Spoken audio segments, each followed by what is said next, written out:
Kita akan lanjutkan teman-teman sekalian pada kesempatan kali ini insyaAllah. Sebagaimana saya bahasakan tadi, bab ke-15 masalah pakaian ahli surga. Sebagaimana Anda di dunia juga Anda senang dengan pakaian-pakaian yang rapi, yang bersih, yang kainnya lembut, ya, katun dan sejenisnya. Anda juga suka dengan corak, dengan warna khas tertentu misalnya. Dan Anda merasa punya percaya diri pada saat mengenakannya, maka di surga sudah disiapkan oleh Allah Subhanahu wa taala. Cuma saya sempat merenung kemarin, subhanallah, pada saat saya melihat fasilitas di dunia yang Allah sudah berikan. Masya Allah makanan di rumah, Masya Allah banyak, enak. Kemudian pakaian juga ada, tempat tidur, ada AC, ada ruang tamu, ada meja makan, ada segala macam. Ini subhanallah yang di dunia Allah kasih. Mungkin di mata kita sudah sangat cukup, ya. Tapi juga butuh maintenance. Artinya Anda tahu sendiri, kalau rumah walaupun bagus tapi tidak dirawat, meja mungkin tidak pernah dilap, AC mungkin tidak pernah diservis dan seterusnya, maka juga akan jadi masalah bagi penghuni rumah, kan gitu. Tapi subhanallah, kuasa Allah Subhanahu wa taala di surga nanti sudah tidak butuh lagi seperti itu. Semuanya akan selalu bersih, semuanya akan selalu rapi. Ya. Ditambah lagi memang ada pelayan-pelayan yang melayani ahli surga yang memang mereka sangat tampan dan sangat cantik, yang membuat ahli surga itu makin nyaman di tempat yang dia sedang nikmati, ya. Begitu juga dengan pakaian teman-teman sekalian. Penulis mengangkat dalil pertama berhubungan dengan pakaian ahli surga, disebutkan dalam surah Al-Hajj ayat 23. Saya bacakan yang bunyinya. Allah Subhanahu wa taala berfirman, A'udzu billahi minasyaitonir rajim. Innallaha yudkhilul ladzina amanu wa 'amilus solihati jannatin tajri min tahtiha al-anhar. Jannatin tajri min tahtiha al-anhar yuhallawna fiha min asawira min dhahabin wa lu'lu'a wa libasuhum fiha harir. Sesungguhnya Allah memasukkan orang-orang yang beriman dan mengerjakan amal soleh ke dalam surga-surga yang di bawahnya mengalir sungai-sungai. Di surga itu mereka diberi perhiasan dari gelang-gelang, dari emas dan mutiara, dan pakaian mereka adalah sutra. Ya. Jadi kalau kita lihat gambaran dari ayat ini dan kita hubungkan dengan kehidupan kita di dunia, ya, bertemu antara gelang-gelang emas yang memang sudah jelas harganya sudah diketahui, ya, gitu. Artinya menengah ke atas, ya. Kemudian juga mutiara-mutiara. Begitu juga dengan kain sutra. Kalau kain sutra yang asli tentu mahal sekali, ya. Walaupun bagi laki-laki ada larangan di dunia digunakan dan dibolehkan di akhirat nanti, tapi mengenakan kain sutra dengan perhiasan seperti ini berarti menandakan sebuah kemewahan. Dan sudah kita jelaskan dari awal, kalau surga memang itu adalah semua kemewahan, keindahan, kerapian, ya, dan megah, ya. Semua ada berkumpul kebaikan-kebaikan ini yang di dunia biasanya orang mengejarnya, di akhirat sudah disiapkan semuanya. Jadi saksi bahasan kita adalah pakaian mereka dari sutra dan juga mereka menggunakan gelang-gelang, ya. Di ayat selanjutnya surah Al-Insan ayat 21, dan ini sudah sempat kita paparkan panjang lebar di pertemuan yang lalu. Kita baca lengkap surah Insan kurang lebih 31 ayat, ya. Dan di sini diangkat ayat 21-nya. Nah, hanya karena tidak ditulis oleh penerbit di sini, ya, bukan penulis tapi oleh penerbitnya ayat Al-Qur'annya, maka saya menganjurkan teman-teman untuk membuka di aplikasi handphonenya. Kita buka bersama insyaallah dalam surah Insan. A'udzu billahi minasyaitonir rajim. 'Aliyahum thiyabu sundusin khudrun wa istabraq wa hullu asawira min fiddatin wa saqahum rabbuhum syaraban tahura. Yang artinya mereka memakai pakaian sutra halus yang hijau dan sutra tebal. Nah, sudah kita jelaskan di surga tidak ada panas, tidak ada dingin. Maka mereka leluasa pakai pakaian tipis, pakaian panas, ya, pakaian tebal, pakaian tipis atau pakaian tebal mereka leluasa menggunakan. Kita kan di dunia di musim panas kita berpakaian tipis, di musim dingin kita pakaian tebal, kan gitu. Tapi di sana semuanya bisa dipakai. Dan dipakaikan kepada mereka gelang terbuat dari perak, dan Tuhan mereka memberikan kepada mereka minuman yang bersih. Berarti sudah ada jenis 3 gelang, ya, gelang emas, gelang perak, dan juga gelang dari mutiara. Tapi pakaiannya semuanya dari sutra, hanya saja ada yang tipis dan ada yang tebal. Kita dengarkan teman-teman bagaimana hadis-hadis Nabi SAW merincikan tentang pakaian ahli surga. Tadi masih bersifat global dari ayat Al-Quran tentang masalah pakaian mereka dari sutra. Hadis yang kita pelajari di sini adalah hadis nomor 64 dari awal kita belajar. Abu Hurairah radhiyallahu anhu meriwayatkan sabda Nabi sallallahu alaihi wasallam, "Man yudkhilul jannah, man yadkhulul jannah." Saya ulangi ya. "Man yadkhulul jannah yan'amu wa la yab'as, wa la tabla thiyabuhu, wa la yafna shababuhu." Artinya siapa yang masuk surga maka ia mendapatkan kenikmatan dan tidak akan menderita. Pakaiannya tidak akan usang dan masa mudanya tidak akan habis. Hadis riwayat Muslim, jadi 17 halaman 74. Ini sedikit kita rincikan. Jadi siapa yang masuk surga, semoga kita termasuk insya Allah. Karena syaratnya sederhana, beriman kepada Allah subhanahu wa ta'ala, lalu sibuk dengan amal saleh. Ya. Orang dosa segera bertaubat. Maka ia mendapatkan kenikmatan dan tidak akan menderita. Siapa yang tidak ingin ini teman-teman sekalian? Kenikmatan yang tidak akan pernah menderita. Ini luar biasa ini. Ya. Salah satu orang yang paling dikhawatirkan oleh orang-orang adalah pada saat mereka menderita. Ya. Kalau dia lagi rasakan kenikmatan, kemudian tiba-tiba sakit. Ya. Tiba-tiba dari kaya dia bangkrut, ya, misalnya. Nah ini kan membuat orang jadi menderita. Maka di surga dipastikan mereka akan mendapatkan nikmat dan nikmat itu tidak akan pernah hilang selamanya. Istana yang dia miliki, milik dia abadi. Baju, ya, fasilitas di situ apa saja ya, sungai, istana-istana, ya, kebun-kebun, sungai-sungai, mata air, semuanya milik dia, abadi, abadi. Nggak ada sama sekali yang diambil lagi oleh orang. Tidak akan pernah menderita. Kan orang menderita tuh kalau misalnya dia bangkrut, hanya dia harus jual aset, kemudian dia pindah dari rumah pribadi misalnya ke kontrakan. Nah, jadi menderita dia karena dari posisi yang enak jadi tidak enak gitu. Dari sehat ke sakit, dari kaya ke miskin, kan gitu. Seperti itulah dari sempurna kemudian cacat, naudzubillah dan seterusnya. Ini betul menderita. Nah, di surga dipastikan semuanya tidak akan pernah ada berubah. Kenikmatan yang dirasakan abadi. Itu yang pertama. Yang kedua, pakaian mereka tidak akan usang. Nggak ada lagi kotor, debu, ya. Kemudian keringatan yang mengotori nggak ada. Dan subhanallah ahli surga leluasa. Sebagaimana kita jelaskan pada pertemuan yang sebelumnya ya. Kalau ada pohon seperti delima, buah delima, yang kalau ahli surga ingin memakai pakaian, maka buah delima itu datang, mendekat, kemudian terbuka dan dalamnya ada 70 gaun. Berbeda warna, berbeda motif ya. Dan dia tinggal pengen yang urutan kelima, langsung terpakai di badannya. Dia nggak lagi proses lagi. Kemudian tertutup nih. Berapa detik kemudian dia mau ganti lagi, maka buah itu mendekat lagi, terbuka lagi dengan 70 gaun lagi, beda warna, beda motif semuanya. Dia tinggal ingin terganti dengan sendirinya. Nggak ada sesuatu yang meletihkan di surga.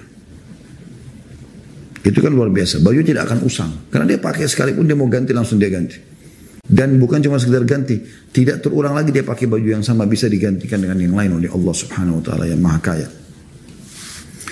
Dan yang ketiga, dan ini juga sama ya, sesuatu mungkin yang manusia khawatirkan ya, di dunia tapi di akhirat tidak akan terjadi. Masa mudanya tidak akan pernah habis. Artinya muda terus. Dalam hadis disebutkan umur mereka 33 tahun. Tidak bertambah sehari, tidak berkurang sehari. Di dunia yang termasuk yang ditakuti oleh manusia adalah masa tua. Mereka kalau tumbuh uban, di jenggot, di rambut, mereka berusaha menyembunyikan kan. Karena ada kekhawatiran. Nah seperti itu kurang lebih. Di akhirat tidak ada lagi. Karena tidak ada masa tua. Semuanya muda. Ini hadis pertama yang merincikan tentang masalah pakaian. Yaitu pakaian mereka tidak usang. Ini saksi bahasannya. Kemudian hadis selanjutnya, hadis nomor 65 dari awal belajar. Abdullah bin Mas'ud radhiyallahu anhu meriwayatkan sabda Nabi SAW. Awwalu zumratin yadkhuluna al-jannata ka'anna ujuhahum daw'ul qamari laylatal badr. والزمرة الثانية على لون أحسن كوكب دري في السماء لكل واحد منهم زوجتان من الحور العين على كل زوجة 70 حلة يرى مخ سوقهما من وراء لحومهما وحللها كما يرى الشراب الأحمر من الزجاجة البيضاء. Rombongan pertama yang masuk ke dalam surga, semoga kita termasuk ini ya Allah, jadikan kami golongan ini. Ini betul-betul kita harus merengek mohon kepada Allah. Ya Allah, semoga Engkau memudahkan lisan kami membaca hadis ini dan kami pun di sini semua menghadiri acara ini, mendengarkan penyampaian Nabi Muhammad SAW ini. Jadikan kami golongan ini ya Allah, dan seluruh keluarga kami, orang-orang yang kami cintai. rombongan pertama yang masuk surga.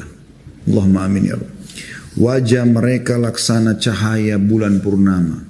La ilaha illallah. Di mana ada orang mukanya di dunia seperti bulan purnama, terang benderang, indah. Dan rombongan kedua, wajah mereka laksana bintang yang bersinar paling terang di langit. Terang tapi kecil. Ini golongan kedua. Kata Nabi SAW, masing-masing orang dari mereka mendapatkan 2 orang istri dari bidadari. Di surga sudah poligami. Minimal 2 orang istri dari bidadari. Masing-masing istri, ini jadi saksi bahasan kita, memakai 70 gaun sutra. Artinya dia bisa mengganti-gantinya setiap saat. Yang isi kedua betisnya terlihat dari balik daging dan gaunnya, sebagaimana minuman berwarna merah terlihat dari kaca putih. Hadis ini diriwayatkan Tabarani dengan sanad sahih, sebagaimana dinyatakan oleh Al-Hafidz Al-Mundhiri dalam kitab At-Targhib jilid 6 halaman 301. Hadis ini saksi bahasanya adalah bagaimana setiap istri nanti di surga akan menggunakan atau mengenakan mereka memiliki 70 gaun setiap saat mereka bisa ganti. Sebagaimana sudah kita jelaskan tadi hadis tentang pakaian ahli surga. Dan juga saking cantiknya dan bersihnya serta transparannya pakaian yang dipakai, ya, walaupun dia sutra tebal dan tipis, walaupun sutra tebal, ya, sutra tipis sudah umum, tapi sutra tebal juga tetap sama, bisa terlihat. Ya, saking beningnya tubuh dan kulit daripada bidadari tersebut. Saksi bahasan kita adalah mereka memiliki 70 gaun sutra. Hadis selanjutnya, hadis nomor 66. Abdullah bin Amr bin As radhiyallahu anhu menceritakan seseorang datang kepada Nabi SAW lalu bertanya, wahai Rasulullah, beritahukan kami tentang pakaian ahli surga. Sesuatu yang diciptakan atau sesuatu yang ditenun, tiba-tiba jadi, atau ditenun dulu, dijahitkan. Gitu. Mendengar hal itu sebagian orang tertawa. Maka Nabi SAW bertanya, terhadap apa kalian tertawa? Terhadap orang bodoh yang bertanya pada orang yang tahu? Kemudian Rasulullah SAW berbalik dan bersabda, mana orang yang bertanya tadi? Seseorang mengatakan, dia wahai Rasulullah. Beliau SAW bersabda, tidak, tetapi terbelah dari buah-buah surga sebanyak 3 kali. Hadis riwayat Ahmad yang disebutkan oleh Al-Albani dalam silsilah hadis sahihnya jilid 4 halaman 640. Makna hadis ini teman-teman luar biasa gitu ya. Pelajaran yang juga tidak boleh luput dari setiap muslim, jangan ngolok orang lain teman-teman. Walaupun yang ditanya itu selama berhubungan dengan hal yang baik, masalah agama, mungkin kita sudah ketahui jawabannya atau bagi kita lucu. Kayaknya kok ditanyain sih gitu. Ini gak boleh diolok teman-teman. Karena ada sebabnya. Bisa saja memang justru itu benar yang dia tanyakan. Memang benar. Dia membutuhkan jawabannya. Anda pun mungkin pada saat sudah dijawab Anda baru ngeh, oh ternyata benar nih sesuatu yang dibutuhkan gitu. Ini terjadi pada saat seseorang bertanya, ya Rasulullah, di surga nanti pakaiannya orang itu diciptakan dari tidak ada menjadi ada, atau memang nah, dia ditenun, ada pekerja-pekerja yang menjahitnya, kayak kita ada konveksi, ada tukang jahit gitu. Nah, mendengar bahasa tenun, sebagian sahabat tertawa gitu. Maka Nabi SAW menegur mereka, mengatakan, apa yang membuat kalian tertawa dari pertanyaan ini? Dari orang bodoh yang bertanya kepada orang yang tahukah? Maksudnya dia tidak tahu, dia jadi bertanya. Dia bertanya kepada saya, apakah itu kalian tertawa? Yang mana kalian tertawa? Dia atau saya? Menertawakan dia pun salah, menertawakan Nabi SAW juga salah, gitu kan? Menertawakan pertanyaan itu pun salah, karena memang dia perlu tahu orang ini. Maka Nabi SAW pada saat itu kan ada orang bertanya, kemudian tiba-tiba orang ada yang tertawa, lalu Nabi menghadap kepada orang tertawa lalu menegur mereka. Ini pelajaran penting, jangan olok orang lain. Walaupun dia bertanya tentang apa harus baca Al-Fatihah dalam sholat. Mungkin sebagian orang, sudah di luar kepala tuh pasti sudah tahu. Terus diketawain, tidak boleh. Mungkin memang dia tidak tahu. Harusnya kita dengan cara hikmah menangkapi masalah-masalah seperti ini. Kemudian yang kedua dari hadis ini adalah bagaimana Nabi SAW mengatakan, mana penanya tadi? Lalu kemudian ditunjuk, ini ya Rasulullah. Lalu Nabi SAW mengatakan, bukan ditenun, ya. Tapi terbelah dari buah-buah surga. Lalu beliau mengulangi sebanyak 3 kali. Artinya terbuat dari pohon-pohon surga tersebut, ya. Ini sebuah kebanggaan yang luar biasa. Jadi ternyata nikmat, saya sering bahasakan gini teman-teman. Apa yang kita rasakan dari nikmat di muka bumi ini sebenarnya miniaturnya, miniatur akhirat ya. Kalau nikmat berarti miniatur surga. Kalau cobaan siksaan berarti miniatur neraka, kurang lebih begitu. Miniatur, tapi ini tidak sama sekali bisa disamakan ya. Cuman miniatur kecil sekali. Misal contoh, Anda pakai baju dan Anda senang dengan warnanya, ya. Anda pakai perhiasan mungkin jam tangan, mungkin ibu-ibu pakai gelang, mungkin Anda pakai kopiah, Anda pakai celana, mungkin Anda pakai ibu-ibu mungkin pakai gamis. Semua yang kira-kira mungkin karena bermerek, mungkin karena kualitas kainnya, mungkin karena warnanya, mungkin karena motifnya, mungkin karena modelnya. Semua ini membuat Anda suka. Maka yakinlah teman-teman di surga akan jauh lebih baik daripada itu. Sudah kita jelaskan ya hadis ya, yang menjelaskan pada bab yang lalu ya, bahwa di surga itu ma la ainun ra'at wa la udhunun sami'at wa la khatar ala qalbi bashar. Semua yang akan dilihat nanti oleh mata tidak pernah mata lihat di dunia, semua yang didengar tidak pernah telinga dengarkan di dunia, dan juga tidak pernah terlintas dalam hati manusia, tidak pernah terlintas sama sekali ya. Kemudian teman-teman sekalian, apapun yang ada di dunia dari gangguan, kayak kita misalnya naudzubillah orang tabrakan, kakinya patah, apa saja. Hal-hal yang tidak nyaman. Maka itu miniatur akhirat di nerakanya. Neraka jauh lebih berat siksaannya. Kalau Anda demam yang sangat luar biasa sampai 40 derajat atau bahkan lebih 41, mungkin panas sekali. Anda sudah nggak nyaman, aktivitas saja nggak bisa, lemas segala macam. Teman-teman sekarang lagi diuji dengan corona. Bisa dia lemas, bisa dia batuk, susah nafas segala macam. Semoga Allah sembuhkan saudara-saudara kita ya, yang sedang diuji oleh Allah SWT. Dan semoga Allah menjaga kita yang masih sembuh ini, insya Allah tidak kena selamanya ya. Maka itu semua adalah miniaturnya. Di neraka itu jauh lebih berat daripada itu semua. Allah datangkan itu untuk memperingatkan kita. Makanya kata Nabi SAW, jangan kalian mencaci maki demam ya. Ada tiupan dari neraka itu. Dan dia menggugurkan dosa-dosa sebagaimana api menghilangkan karat dari besi. Ya. Hanya saya dalam masalah pakaian ini teman-teman harus diperhatikan baik-baik ya. Jadi hindari teman-teman sekalian selama di dunia menggunakan pakaian yang pakaian ini nanti di akhirat, kalau Anda pakai dunia Anda dilarang di akhirat. Seperti sutra bagi laki-laki. Ini jelas sekali hadisnya. Gitu kan? Kata Nabi SAW, man labisal harir fi dunia lam yalbasu fil akhirah. Siapa yang memakai sutra di dunia bagi laki-laki, maka di akhirat dia tidak akan pakai, gitu kan? Jadi nggak boleh, hindari bagi laki-laki. Apapun alasannya, Anda hindari saja. Walaupun ada sebagian ulama masih membolehkan bab kalau orang pakai berobat, misalnya dia kena penyakit kulit, kalau dia pakai kain selain sutra biasanya mudah lecet, ya itu mungkin. Tapi selain daripada ini tidak boleh. Dianjurkan untuk tidak mengenakannya, ya tidak mengenakannya. Tapi bagi perempuan boleh tentunya, terbuka, ya. Kemudian selanjutnya teman-teman sekalian, di bab ke-16 masalah permadani surga. Nah, ini juga perlu dititip beratkan sebelum kita baca dalilnya. Permadani ya, kalau Anda yang hobi dengan karpet, ini Anda tahu masalah ini. Kalau handmade itu pasti luar biasa mahalnya. Kami berapa kali bawa jemaah umrah plus Turki, dan di Turki kami datangi beberapa toko-toko karpet handmade, itu luar biasa mahalnya gitu ya. Awal dibuka, dipaparkan di depan kami dengan jamaah, semua pada kagum karena warnanya, lembutnya, segala macam lah gitu kan. Tapi subhanallah ya, pada saat dia pada saat dibuka harganya gitu, kami tanya, jemaah tanya berapa harganya, oh, nanti aja gitu, mereka tunda biar kami lihat dulu semua. Kemudian dibuka, ada yang harga kecil aja sudah ribuan dolar ya, $6.000, ada yang $12.000, satu kecil untuk sejadah gitu kecil kan. Ada lebih mahal daripada, ada sampai ratusan juta harganya, bukan ada miliaran bahkan kalau yang handmade gitu kan.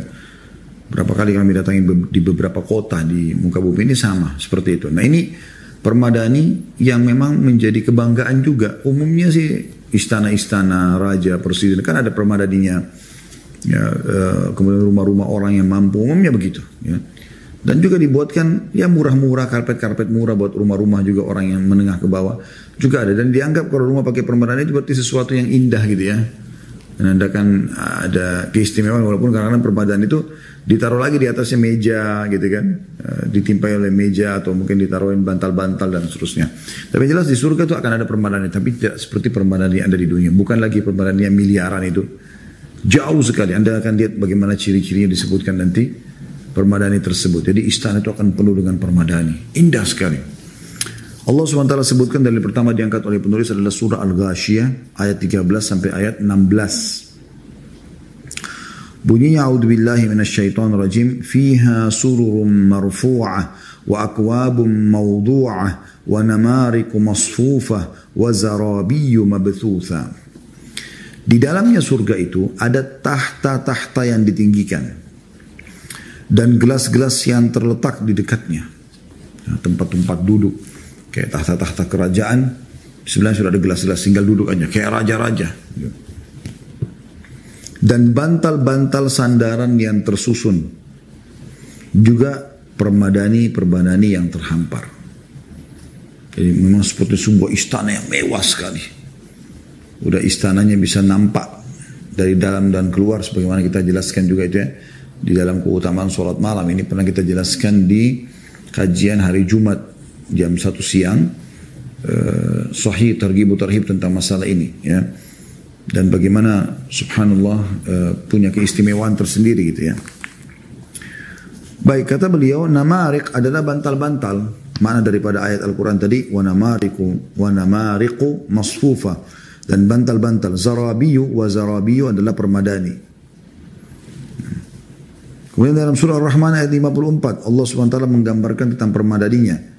A'udzu billahi minasyaitonir rajim, muttaqiina 'ala furushin batainuha min istabraq.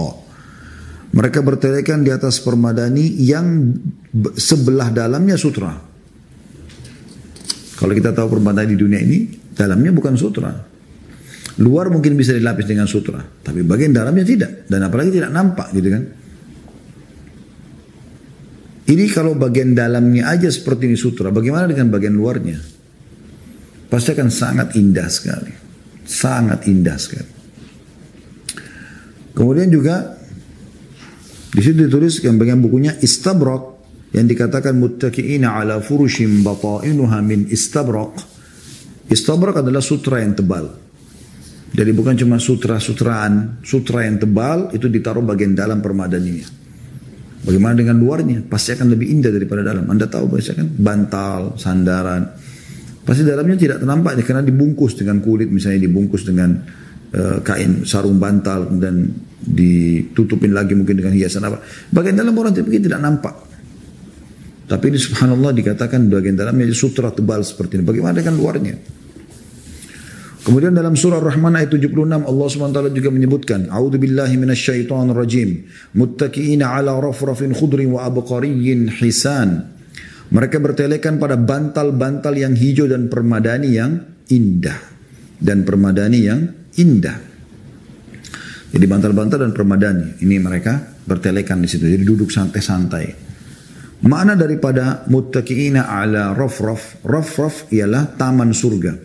Artinya mereka bertelekan duduk-duduk di taman surga. Ya, dengan ada bantal-bantalnya. Kemudian dikatakan ada juga yang berpendapat bantal-bantal. Rafraf bisa bantal, bisa juga bermakna taman surga. Kemudian wa abqariyyin hisan. Abqari adalah permadani ahli surga. Baik, ini ayat-ayat Al-Quran. Nah, biasanya hadis-hadis Nabi lebih merincikan masalah itu. Kita dengarkan sekarang bagaimana Nabi SAW merincikan masalah permadani ini. Hadis nomor 67 dari awal kita belajar, Abu Sa'id Al-Khudri radhiyallahu anhu meriwayatkan penjelasan Nabi SAW mengenai firman Allah Subhanahu wa taala dan permadani yang ditinggikan. Beliau bersabda, yakni ditinggikan seperti jarak antara langit dan bumi dan jarak perjalanan di antara keduanya 500 tahun. Teman-teman bisa bayangkan gak ini? Ya, bukan permadani lagi yang 5 kali 5 meter, 10 kali 10 meter. Kalau permadani asli dari sutra, ya, mungkin cuma saya katakan tadi, mungkin seperti sejadah surat saya sudah ribuan dolar harganya gitu kan. Ini teman-teman seperti ya, Ditinggikan seperti jarak antara langit dan bumi. Bagaimana tebalnya itu antara langit dan bumi? Begitu permadaninya. La ilaha illallah. Kita beriman seperti apa yang disampaikan oleh Nabi SAW. Tidak ada keraguan. Kalau syaitan bisikin Anda, masa sih syaitan? A'udzubillahi minasyaitonir rajim. Kita harus imani ini. Ya. Kita berharap Allah SWT berikan kepada kita insyaAllah. Ditinggikan seperti jarak antara langit dan bumi. Dan jarak perjalanan di antara keduanya 500 tahun. Antara langit dan bumi. Jaraknya 500 tahun. Hadis ini diriwayatkan Ibnu Abi Dunya dan At-Tirmidzi. Dia mengatakan hadis ini hasan. Selanjutnya teman-teman sekalian, hadis nomor 68. Ini hadis yang terakhir dalam bab 16 masalah permadanian di surga. Abdullah bin Mas'ud radhiyallahu anhu menjelaskan firman Allah Subhanahu wa taala yang sebelah dalamnya dari sutra. Ia mengatakan, kalian telah diberi kabar tentang bagian dalamnya. Lalu bagaimana halnya dengan bagian luarnya? Hadis ini riwayat Baihaqi secara mauquf dengan sanad hasan. Maksudnya mauquf hanya sampai kepada para sahabat saja. Sebagaimana juga dinyatakan oleh Al-Hafidh Al-Mundhiri. Alhamdulillah kita sudah menjelaskan 2 bab di sini teman-teman sekalian tentang bab makanan pakaian ahli surga dan juga permadani mereka. Sekarang kita masuk dan kita tutup dengan ini bab ke-17 masalah wanita ahli surga, para pelayan, para bidadari di surga. Seperti apa mereka? Ya. Umumnya orang kalau punya restoran, punya tempat-tempat, kita bicara ini secara umum ya, kita bukan membolehkan. Tapi biasanya orang kalau punya tempat-tempat yang dia mengundang atau menjual jasa, banyak orang menjual wanita dipajang dan wanita itu dibuat sebagus mungkin lah, seindah mungkin supaya bisa jadi menarik kan, biasa begitu ya. Kita tidak samakan dengan surga, tapi di surga Allah SWT siapkan bidadari-bidadari yang luar biasa. Artinya memandangnya saya sudah sangat ada kenikmatan tersendiri, apalagi mereka melayani kita gitu. Ya. Allah gambarkan dalam surah Al-Waqi'ah ayat 22 sampai 23. A'udzu billahi minasyaitonir rajim wa hurun 'ain ka'amsalil lu'lu'il maknun. Dan di dalam surga itu ada bidadari-bidadari yang bermata jeli. Al-maknun dikatakan ka'amsalil lu'lu'il maknun ialah yang tersembunyi lagi tersimpan, yang tidak berubah kejernihan warnanya akibat sinar matahari atau permainan tangan. Jadi mata mereka itu, lihat matanya anak-anak kecil yang masih kecil, yang masih 2 tahun, 3 tahun, yang belum sering ngucek-ngucek matanya gitu kan. Anda bisa lihat bagian dalamnya putih bersih ya. Matanya itu indah gitu anak-anak itu. Subhanallah. Ya. Nah seperti itu kurang lebih. Digambarkan di sini wahurun 'ain, dan para bidadari itu ka'amthalin lu'lu'il maknun. Mereka seperti ya, mutiara yang terpingit, mengkilat, bersih. Di sini katakan al-maknun adalah tersembunyi, mutiara tersembunyi, lagi tersimpan yang tidak berubah kejernihan warnanya akibat sinar matahari atau permainan tangan. Itu gambaran pertama tentang bidadari. Mereka bermata jeli, indah, jelita. Kemudian dalam surah An-Naba ayat 31 sampai 33. A'udzu billahi minasyaitonir rajim. Innal muttaqina mafaza hadaiqa wa a'naba wa qawa'iba atraba. Sesungguhnya orang-orang yang bertakwa mendapat kemenangan, yaitu kebun-kebun dan buah anggur dan gadis-gadis remaja yang sebaya. Ya. Jadi mereka mendapatkan ini yang Allah Subhanahu wa taala berikan kepada mereka. Kalau Anda naudzubillah terpengaruh untuk melakukan perzinahan dengan para pelacur, maka ketahuilah teman-teman sekalian, kalau bidadari di surga sangat tidak pantas untuk disandingkan dengan ya, para wanita-wanita pelacur di dunia ini. Ya, mereka adalah orang-orang yang sangat luar biasa sempurnanya. Ya, mereka mencintai suaminya, tidak beralih hati, mereka tidak liar matanya, mereka bisa terlihat transparan kulitnya dan bagian dalam tubuhnya karena indahnya. Ya. Mereka seperti mutiara yang tidak pernah disentuh oleh tangan ya, dan seterusnya. Ini maksud dengan ka'ib wa kawa'ibah atraba. Kata beliau adalah wanita cantik yang ranum kedua buah dadahnya. Dan atrab adalah usia yang sebaya. Umum sekarang wanita memang menjadikan lengkukan tubuhnya, indahnya, dadahnya itu semua adalah bagian daripada keindahan dia gitu ya. Allah menggambarkan tentang bidadari, mereka begitu. Wa kawa'iba atraba, mereka adalah sebaya terjemahannya, tapi sebagian ulama menafsirkan kaib adalah wanita cantik. Ini makna dalam bahasa Arab ya. Yang ranum kedua buah dadahnya. Dan atrab adalah yang usianya sebaya. Jadi Allah SWT gambarkan tentang keindahan para pelayan-pelayan atau bidadari ini. Begitu juga dalam surah Al-Waqiah ayat 35 sampai 37 Allah Subhanahu wa taala menggambarkan juga. A'udzu billahi minasyaitonir rajim. Inna ansha'nahunna insya'a faj'alnahunna abkara 'uruban atraba. Sesungguhnya kami menciptakan mereka, maksudnya para bidadari, secara langsung. Jadi enggak melalui proses sperma, sel telur, kemudian bayi, kemudian seterusnya proses seperti manusia, ya. Mereka,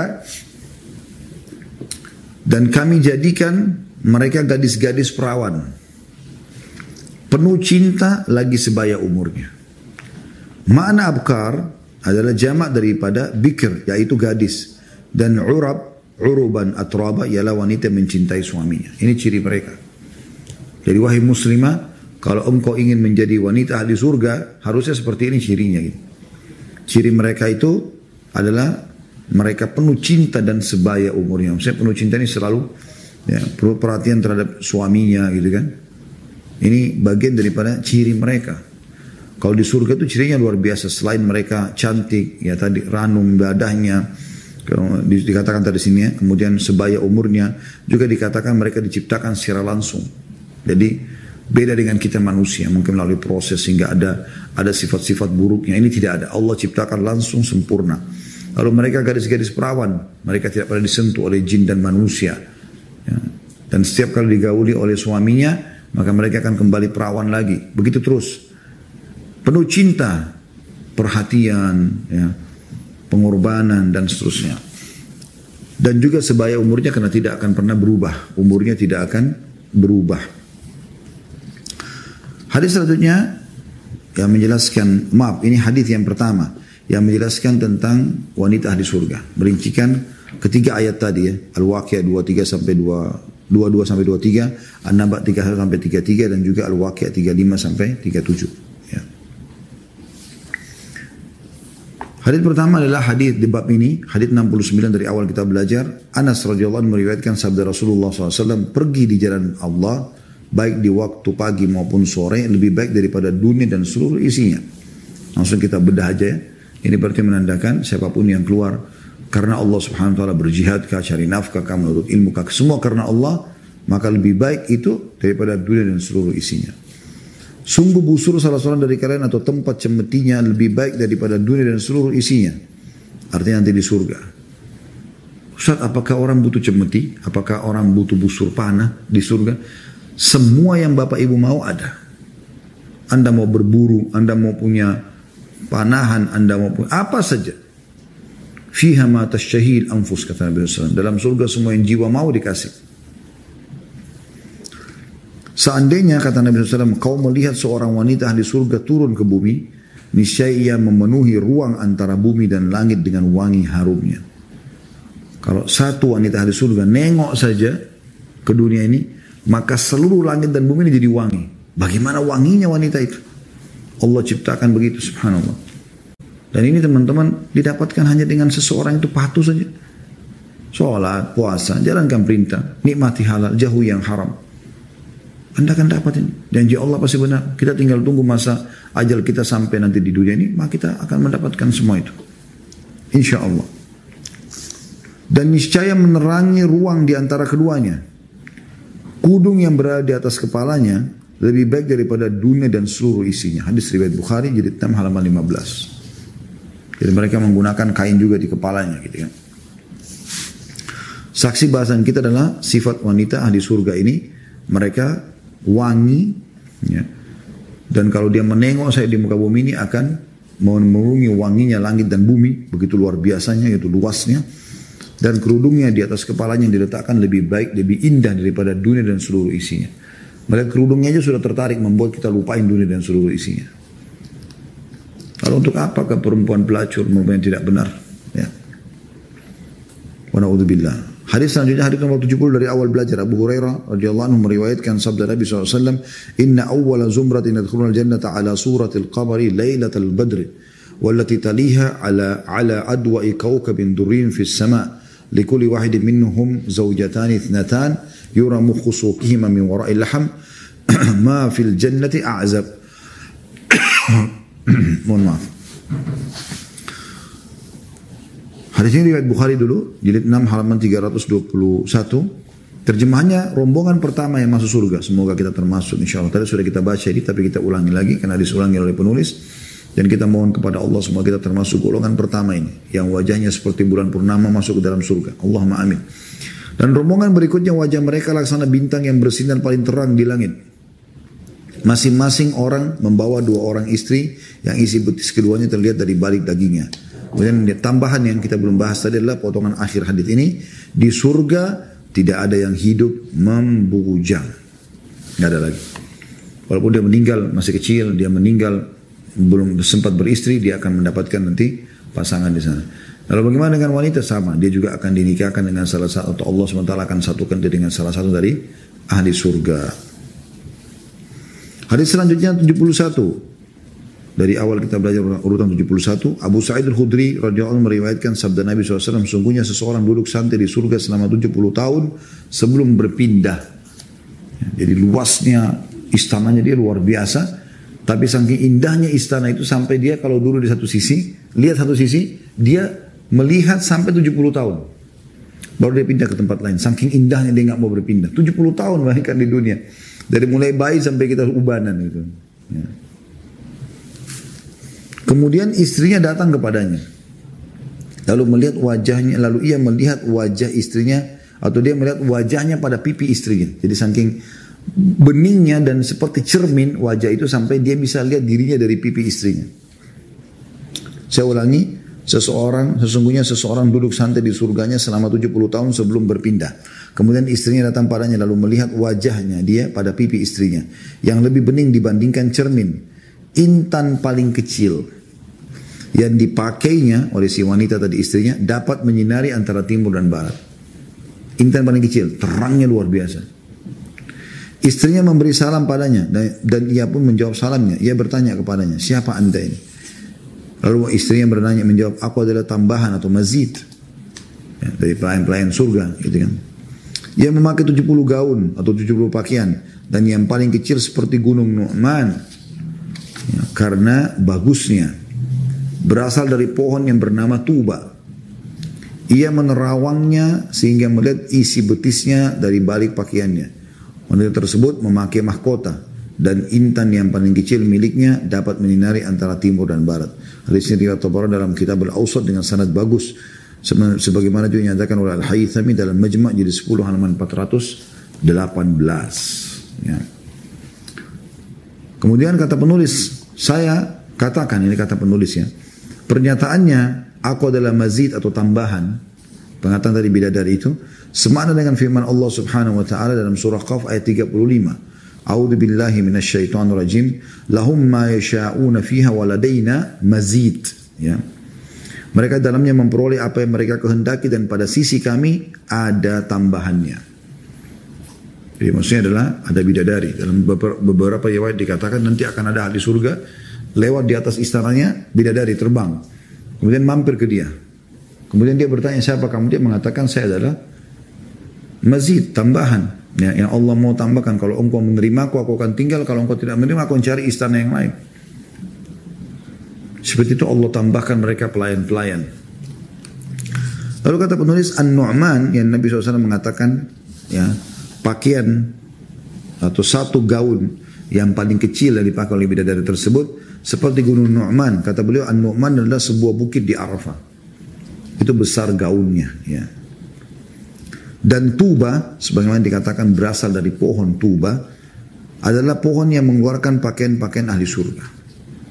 Ini yang dimaksud dengan ya, pakaian mereka.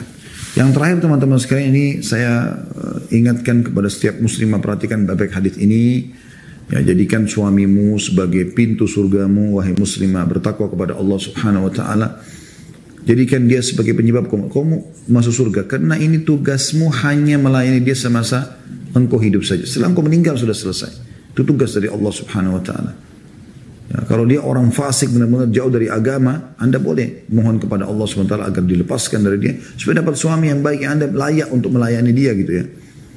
Kecuali memang betul-betul dia orang baik, maka jangan sama sekali jangan berpisah. Atau mungkin dia cuma punya masalah di masalah teknis, dia juga masih bisa menerima masukan, kejar surga dari dia. Dan jangan pernah membuat suamimu marah, hai muslimah. Karena terlalu banyak hadis yang melarang masalah itu. Di antaranya hadis ini. Anda renungi baik-baik. Hadis nomor 72 dari awal kita belajar. Muadz bin Jabal radhiyallahu anhu meriwayatkan sabda Rasulullah SAW, "La tu'zil mar'atu zawjaha fid dunya illa qalat zawjatuhu min al-huril 'ain, la tu'zihi qatalakillah, fa innama huwa 'indaki dakhilun yushiku an yufarikaki ilaina." Tidaklah seseorang wanita menyakiti suaminya di dunia melainkan istrinya si laki-laki itu, suaminya dari bidadari mengatakan, dari di surga sudah ada istrinya. Dan mengetahui kalau seorang istri dunia menyakiti suaminya. Maka pada saat itu dia mengatakan, jangan kau menyakitinya. Jadi istri bidadari menegur istri dunia walaupun tidak kedengaran. Tapi Nabi SAW sampaikan kita ini bocorannya. Lalu dia mengatakan, semoga Allah membinasakanmu. Jadi si istri bidadari marah-marah dengan istri dunia, kenapa sakitin suaminya gitu. Sesungguhnya ia hanyalah seorang tamu di sisimu. Dan sebentar lagi berpisah denganmu dan akan kembali kepada kami. Hadis ini riwayat Ahmad dan Tirmidzi dan disahihkan oleh Al-Albani dalam Sahihul Jami' nomor 7069. Allahu a'lam. Ini bahasan kita teman-teman sekalian. Saya akan buka pertanyaan insyaallah di 3 bab ini. Bab tentang masalah pakaian ahli surga, permadani ahli surga dan wanita ahli surga. Dan insyaallah kita akan lanjutkan nanti di bab ke-18 pada pertemuan akan datang masalah hubungan seksual yang terjadi di surga. Allahu a'lam.